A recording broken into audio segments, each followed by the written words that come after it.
Morning class. आज हम पढ़ेंगे परमाणु के बारे में कि परमाणु क्या होता है। What is an atom. Atom जो होता है किसी भी मैटर का सबसे स्मॉलेस्ट पार्टिकल होता है जिसको हम डिवाइड नहीं कर पाते। ये पहले की डेफिनेशन थी, अभी तो फिलहाल हम डिवाइड कर पाते हैं, but it is smallest particle.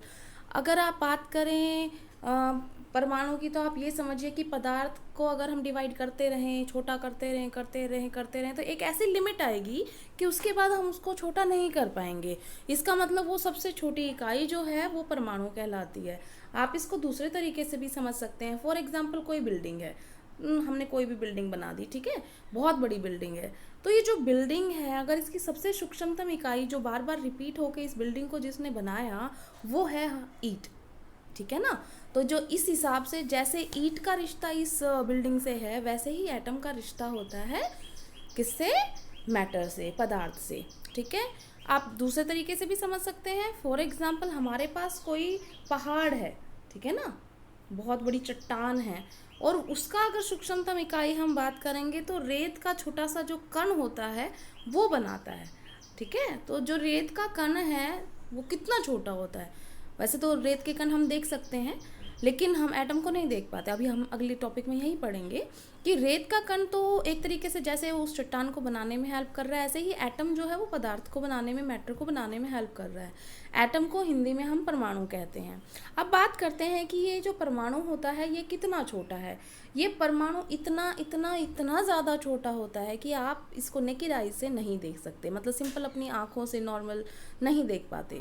Special technique इस्तेमाल करके बहुत बहुत बहुत बड़े लेवल पे ये तब देखे जाते हैं। तो इसका मतलब क्या है कि हम उसको सोच भी नहीं सकते कि वो कितना छोटा। आप अपने दिमाग में एक आइडिया लगाएं कि इतनी छोटी चीज़ है, वो इतनी छोटी नहीं, उससे तो बहुत ज़्यादा छोटी है। तो बहुत बहुत ज़्यादा छोटी होते हैं परमाणु, और उनको हम नेकेड आई से बिल्कुल भी नहीं देख सकते। तो अब उनको मापने के लिए, जैसे भाई उनका रेडियस कितना है, रेडियस मतलब त्रिज्या। जैसे मान लो हमने परमाणु को, एटम को मान लो स्फेरिकल मान लिया, ठीक है ना। तो स्फेरिकल माना तो उसकी कोई रेडियस होगी, त्रिज्या होगी, है ना। तो त्रिज्या को हम किस में मापेंगे?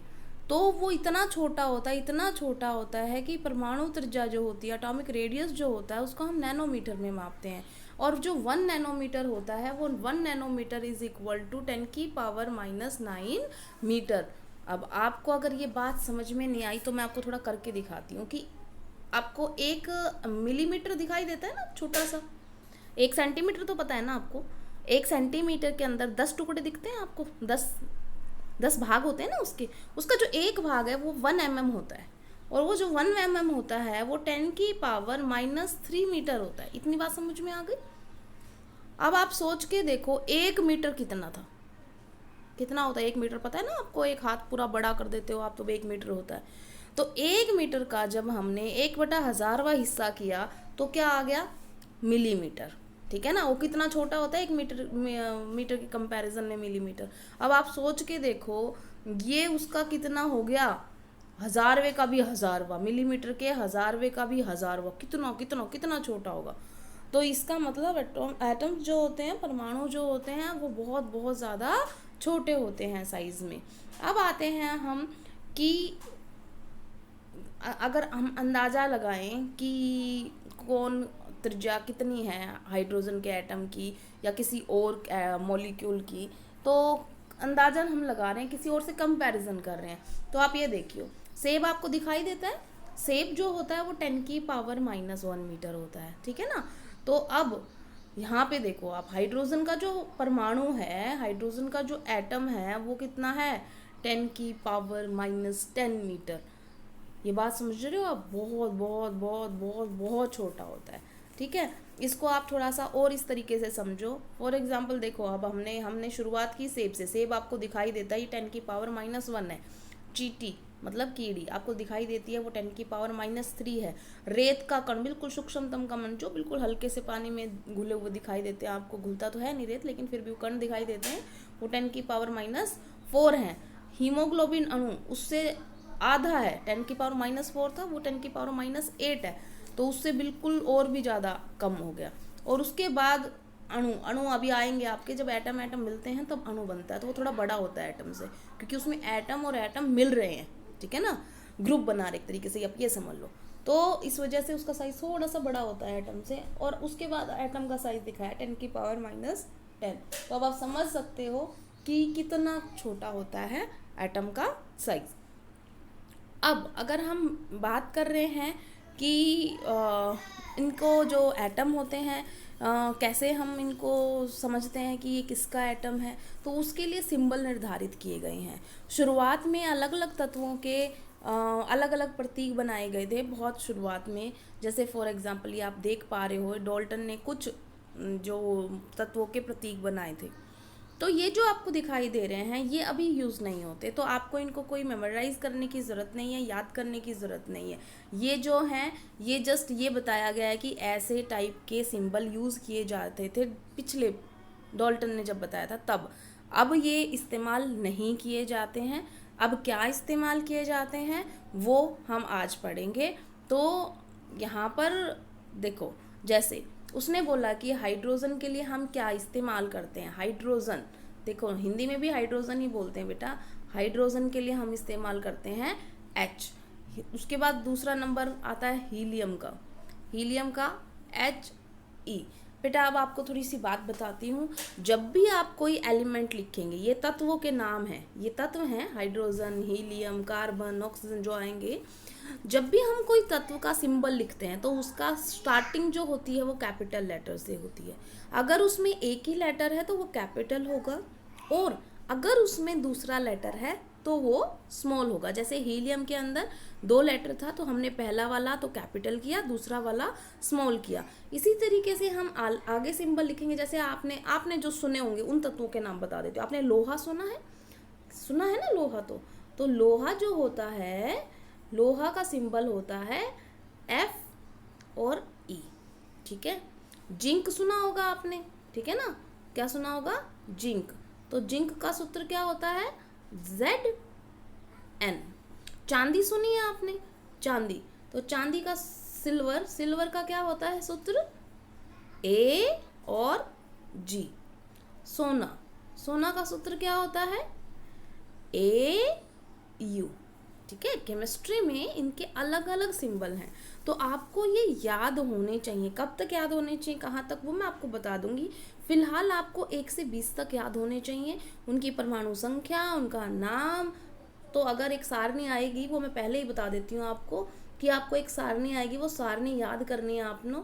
सारणी मतलब टेबल याद करनी है, जिसके अंदर क्या क्या लिखा होगा। पहली बात एटॉमिक नंबर, परमाणु संख्या, दूसरा तत्व का नाम, तीसरा उसका सिंबल, जो एलिमेंट का सिंबल होगा जैसे मैंने अभी लिखा है, ठीक है ना। तो कम से कम ये जो 3 चीज़ें हैं ये तो याद हो। बाद में इलेक्ट्रॉन, प्रोटॉन, न्यूट्रॉन तो बाद में आएंगे आपके चैप्टर में, वो हम पढ़ लेंगे। तो एटॉमिक नंबर, तत्व और सिंबल आपको कहाँ से कहाँ तक, 1 से लेके 20 तक बिल्कुल कंठस्थ होना चाहिए, बिल्कुल याद होना चाहिए। जैसे hydrogen, helium, lithium, beryllium, boron, carbon, nitrogen, oxygen, fluorine, neon, sodium, magnesium, aluminium, silicon, phosphorus, sulphur, chlorine, argon, potassium, calcium, ये 20 तक हैं, ठीक है। ये आपको दिखा दिए जाएंगे कि ये वाले आपने याद रखने हैं, ठीक है। तो अभी आपको ये पता चल गया कि आजकल हम तत्वों के लिए नाम यूज़ करते हैं। जैसे उसने कुछ तत्वों का यहाँ पे वर्णन किया है, तो आप इनको जिनके आपको सिंबल दिखाए गए हैं उनको तो आप याद कर ही सकते हैं। देखो जैसे एल्युमिनियम के लिए क्या है, Al, आर्गन के लिए क्या है, Ar, बेरियम के लिए Ba, बोरॉन के लिए B। तो आपको ये वाले सिंबल तो याद करने ही है, क्योंकि तो सारणी में दे ही रखे हैं। प्लस में 1 से 20 वाले हैं, उसमें 1 से 20 वाले इसमें आ चुके हैं कुछ तो, लेकिन थोड़े से एक्स्ट्रा और हो जाएंगे।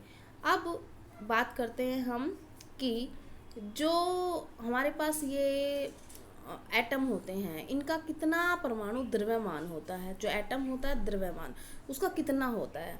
तो सबसे पहले तो आप ये समझिए कि द्रव्यमान किस चीज़ को बोल रहे हैं। जैसे आप ये समझ लीजिए, वेट को एक तरीके से द्रव्यमान समझ लीजिए।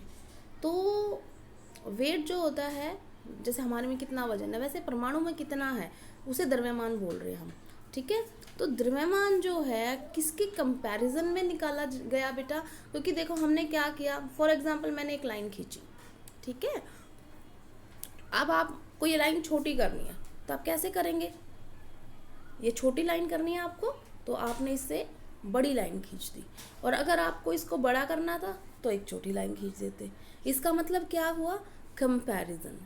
जब कंपैरिजन होता है तो हम रेफरेंस वाइज किसी दूसरी चीज़ को लेते हैं और उसके बाद दूसरी चीज़ बताता है कि ये कम है कि ज़्यादा है। तो यहाँ पर जब हमने परमाणु द्रव्यमान का जो काम था कैलकुलेशन करना, ये बहुत मुश्किल काम था। तो इसको ज्ञात करने के लिए हमने क्या किया? हमने एक रेफरेंस बनाया।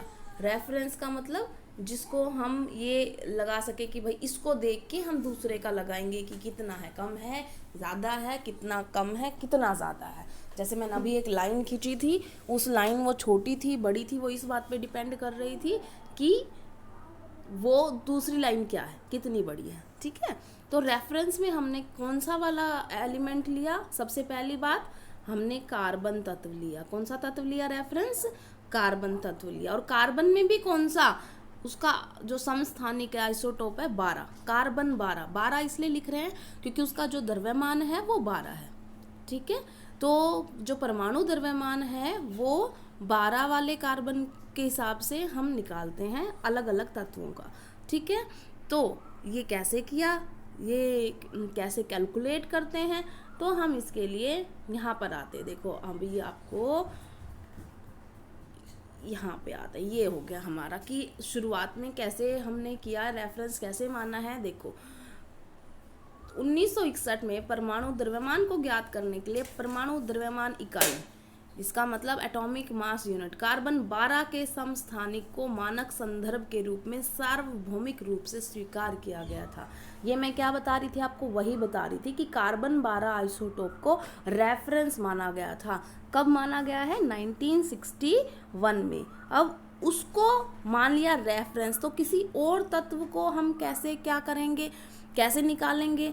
तो देखिए, अब हमने क्या कहा कि फॉर एग्जाम्पल हाइड्रोजन का हमें पता है, हाइड्रोजन का हमें पता है, वैसे मैं आपको समझाने के लिए कर रही हूँ कि हाइड्रोजन का वैसे होता है 1, उसका जो द्रव्यमान होता है वो 1 होता है, एटॉमिक मास जो होता है वो 1 होता है।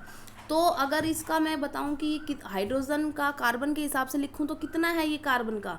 1/12 ऑफ किसका? जितना एक एटम का जो कार्बन 12 वाला था उसका कर दो। तो कार्बन 12 के आइसोटोप का कितना था? 12 ही था। 12 का 1/12 कर दिया, सॉरी 12 का 1/12 का कैंसिल आउट हो गया, तो कितना आ गया? 1 आ गया ना। बात समझ में आ गई? तो इसका मतलब हाइड्रोजन कितना है कार्बन के हिसाब से? 1/12 ऑफ कार्बन। ठीक है, अगर हम इसी तरीके से अगले वाले पे जाएं तो अगले वाले का क्या है? देखो अगले वाला है हमारा कौन? अगला वाला है हमारा हीलियम, और हीलियम का होता है 4। ठीक है, तो हम यहाँ पर कितना करेंगे कि ये कितना है? ये 1/3 है कार्बन वाले का। 1/3 कैसे है? देखो कार्बन 12 वाले का कितना था? 12, 3, 4, कितना आ गया हमारे पास? 4 आ गया ना। अब बात समझ में आ गई? हमने रेफरेंस माना है कार्बन 12 को और उसके हिसाब से सारों का निकाल लिया, चाहे उससे कम वालों का हो चाहे उससे ज़्यादा वालों का हो। ज़्यादा वालों का समझ लेते हैं। फॉर एग्जाम्पल हमारे पास मैग्नीशियम है, जब हमने मैग्नीशियम का काउंट किया तो मैग्नीशियम का आया 24। तो हमें क्या पता चला कि वो कार्बन 12 वाले से कितना था? वो दुगना था कार्बन 12 वाले से। ठीक है, तो कार्बन 12 वाले का एक एटम का कितना होता है? 12, 12 दूनी 24। ठीक है ना। अब आपको बात समझ में आ गई कि हम रेफरेंस कैसे ले रहे हैं। तो ये हो गया हमारा रेफरेंस। कई बार ये रेफरेंस आपने घर पे भी तराजू तोलते वक्त, तराजू में तोलते हैं ना, मान लो हमारे पास बाट नहीं है और हमने किसी को कोई चीज़ देनी है फॉर एग्जाम्पल, तो आप क्या करोगे? मान लो आपके पास 1 किलो का कोई पैकेट पड़ा है, ठीक है ना। आप क्या करोगे? वो 1 किलो का पैकेट रखा है, भाई ये देखो ये 1 किलो का पैकेट है, इसके ऊपर लिखा हुआ 1 किलो का है, और बाकी दूसरी साइड में वो 1 किलो चीज़ तुल जाएगी, है ना। तो ये क्या हुआ? ये आपने रेफरेंस बना के किया। ठीक है, तो इसका मतलब हमने कार्बन 12 आइसोटोप को, समस्थानिक को, हमने वहाँ पर सार्वभौमिक रूप से उसको स्वीकार कर लिया है मानक के रूप में। मानक मतलब रेफरेंस, ठीक है ना। मानक संदर्भ के से हमने इसको माना गया था। सार्वभौमिक का मतलब हो तो यूनिवर्सल, पूरी दुनिया मानती है। कार्बन 12 के हिसाब से ही हम कैलकुलेट करते हैं। अब इस एटॉमिक जो मास है, परमाणु जो द्रव्यमान है उसकी यूनिट क्या है? एटॉमिक मास की, परमाणु द्रव्यमान की यूनिट क्या है? तो पहले तो होती थी AMU, लेकिन आजकल उसको चेंज करके सिर्फ क्या कर दिया है? U। पहले नाम था A for atomic, M for mass, U for unit, तो AMU लिखते थे। तो आजकल हमने AMU को छोड़ के सिर्फ क्या लिखना शुरू कर दिया है? U फॉर यूनिफाइड मास, ठीक है, U। अब कोई आपसे पूछता है कि किसी का भी मतलब एक इकाई अगर हमने एक AMU बताई या A1 एटॉमिक मास यूनिट, ठीक है ना, इसकी परिभाषा पूछे तो आप बता सकते हो कितनी होगी? 1 AMU कितना होगा? एक एटॉमिक मास यूनिट किसके बराबर है? 1/12 of 1 atom mass of carbon 12, कि कार्बन 12 का एक एटम जो है उसका जितना मास है उसके बटे में कितना कर दो? 1/12 कर दो तो कितना आ जाएगा? एक, अभी थोड़ी देर पहले किया था आपने, कितना था कार्बन का मास? 12, उसका हमने 1/12 किया तो कितना आ गया हमारे पास? 1। तो ये हो गई 1 AMQ की परिभाषा। समझ में आ गया? ये हो गया हमारा आज की, हमने जो एटॉमिक मास होता है, परमाणु द्रव्यमान होता है, वो कैसे निकाला जाता है, कौन रेफरेंस में रहता है, ठीक है। जैसे इसमें कुछ के परमाणु द्रव्यमान के उदाहरण दे रखे हैं। देखो यहाँ पर हमने बताया था ना, परमाणु द्रव्यमान की यूनिट क्या है? परमाणु द्रव्यमान की यूनिट है U, और ऊपर लिखी हुई थी टेबल में। और हाइड्रोजन का होता है परमाणु द्रव्यमान 1, ये दिखाई दे रहा है, ये देखो परमाणु द्रव्यमान की यूनिट क्या है? U। एटॉमिक मास बोलते हैं इंग्लिश में, क्या बोलते हैं? एटॉमिक मास, परमाणु द्रव्यमान, ठीक है। हाइड्रोजन का 1 होता है, कार्बन का 12, अभी बताया था, ये रेफरेंस लिया गया है। Nitrogen 14, oxygen 16। तो आपको इतना घबराना नहीं है, आपने सिर्फ 1 से 20 तक के सारे याद कर लो। आपके लगभग जितने नाम आएंगे वो सारे 1 से 20 के अंदर ही आ जाएंगे। तो बड़ी क्लासेस में तो और भी ज़्यादा है, लेकिन आपने सिर्फ अभी 1 से 20 तक सारे तत्वों के याद रखने हैं। मैं देख लेती हूँ अगर इसमें कोई सारणी लिखी होगी तो आपकी हेल्प हो जाएगी। अगर कोई लिखी है तो यहाँ पर नहीं है, अगले चैप्टर में आती है शायद, अगले चैप्टर में ही आती है बेटा, 4th चैप्टर में आएगी। तो मैं आपको बेटा वो सारणी जो मैं आपको कह रही हूँ कि ये आपको याद होनी चाहिए, वो मैं आज भेज दूंगी। सब ने वो सारणी अपनी नोटबुक में लिखनी है, ठीक है ना, और वो याद करनी है। अगर वो याद नहीं होगा तो मैं जो समझाऊंगी आगे आपको कुछ समझ में नहीं आएगा। तो आज आपका काम क्या है? ये वीडियो देखना, समझना, और उसके बाद जो मैं सारणी भेजूंगी उसको अच्छी तरीके से कंठस्थ कर लेना है, याद कर लेना है, ठीक है। आज के लिए इतना ही। Thank you class.